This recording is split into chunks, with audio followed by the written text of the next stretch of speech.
ರಾಹುಲ್ ಗಾಂಧಿ ವಿರುದ್ಧ ಬಿಜೆಪಿಯವರು ಸುಳ್ಳು ಕೇಸನ್ನ ಹಾಕಿದ್ದಾರೆ. ರಾಹುಲ್ ಗಾಂಧಿ ಅವರಿಗೂ ಈ ಪ್ರಕರಣಕ್ಕೂ ಯಾವುದೇ ಸಂಬಂಧ ಇಲ್ಲ. ಆ ಸಮಯದಲ್ಲಿ ರಾಹುಲ್ ಗಾಂಧಿ ಕಾಂಗ್ರೆಸ್ ಅಧ್ಯಕ್ಷರೇ ಆಗಿರಲಿಲ್ಲ. ಸುಳ್ಳು ಪ್ರಚಾರ ಪಡೆಯಲು ರಾಹುಲ್ ಗಾಂಧಿ ಅವರ ಮೇಲೆ ಕೇಸ್ ಹಾಕಿದ್ದಾರೆ.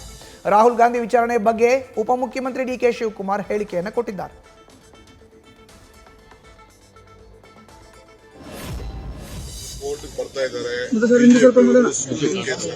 ಹಾಕಿದ್ದಾರೆ.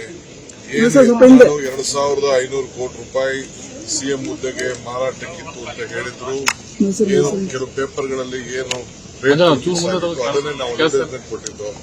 ರಾಹುಲ್ ಗಾಂಧಿ ಅವರಿಗೆ ಸಂಬಂಧ ಇಲ್ಲ. ನಾನು ಸಿದ್ದರಾಮಯ್ಯನವರು ಈ ಸ್ಟೇಟ್ ನಲ್ಲಿ ಅವ್ರೇನ್ ಪಕ್ಷದ ಅಧ್ಯಕ್ಷರು ಇರಲಿಲ್ಲ, ಜವಾಬ್ದಾರಿನೂ ಇಲ್ಲ, ಅವ್ರ ಸಿಗ್ನೇಚರ್ ಇಲ್ಲ, ಏನಿಲ್ಲ.